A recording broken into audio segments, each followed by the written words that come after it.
First step is just accept that you're not perfect. Accept that you're flawed and realize that I need help, and just be honest with yourself. People you have around you, my family, my team, the one that took me to the next level was therapy. There's been this whole stigma around it. And it's people that I know, people that are smart, geniuses that I know, still won't go to therapy. They won't look after themselves mentally, but when they're sick, they go to the doctor. So I tell people, not everyone is mentally ill, just like not everyone's physically ill. But if you don't look after your physical health, you're gonna get sick. Same thing as if you don't look after your mental health, you're gonna get sick. It was after my UFC debut, I remember I got home, I was just depressed, I was sad, and I was like, what am I sad about?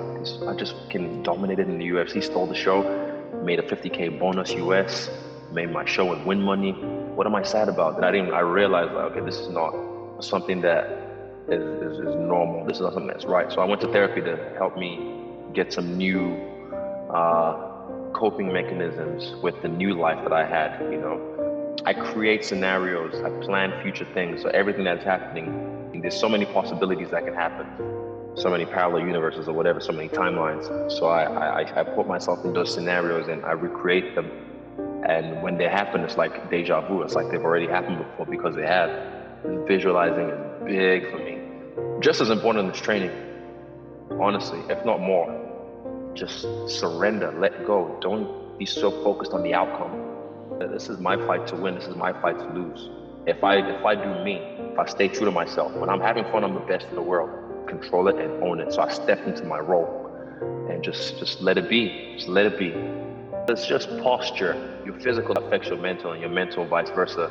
So it's posturing and just knowing yourself and the work you've done. And you will have that voice. Everyone has that voice to tell you it's okay, it's all right. It's self-preservation. Self-preservation is the strongest instinct in the human animal. But sometimes you have to override that control. You have to override it, and manually take over. Don't be on automatic, manual, and take over and then run that shit. Run your own mind, run your own body. So that's what I do. But it just comes with practice and experience.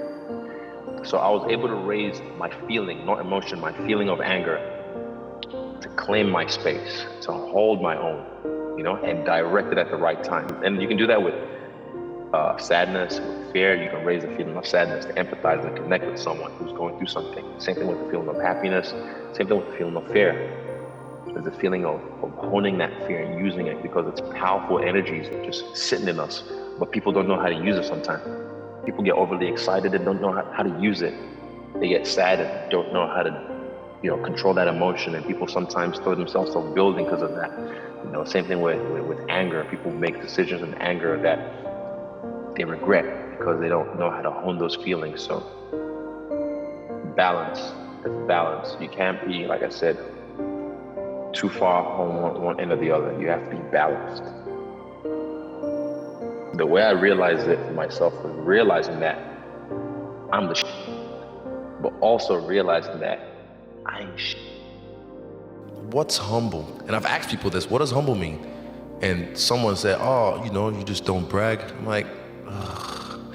They just mean downplaying your success. Humble is when I have Dan Hooker on my neck, hangman. Yeah. Humble is when I have Stephen Warby cracking me with an uppercut. Mm-hmm. Humble is when I have Carlos kicking me in the body and making my liver go, ugh. That's true humility. Yeah. But me, like, trying to, dull my shine just to make someone else feel comfortable, that's not humble. I'm just me and I'm free. You can never put me in a box.